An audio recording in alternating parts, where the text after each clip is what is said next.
charge. Arestado ang dalawang tinuturing na high-value drug personalities matapos makumpiskahan ng higit kumulang 140 gramo na inihinalang shabu na may tinatayang standard drug price na 952,000 pesos sa ikinasang drug buy-bust operation sa Zone 5, Barangay San Isidro, Haro, Iloilo City dito lamang sa 7 ng Enero taong kasalukuyan.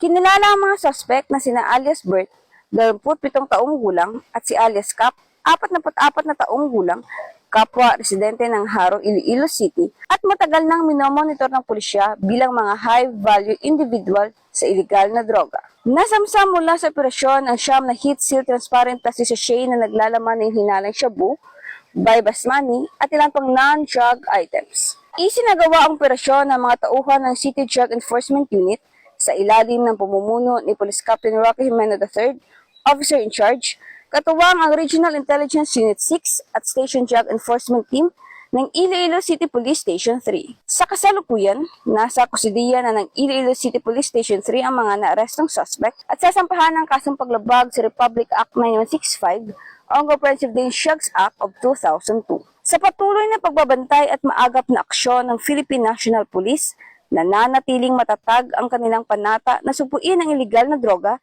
at tiyaking ligtas, payapa, at protektado ang bawat komunidad.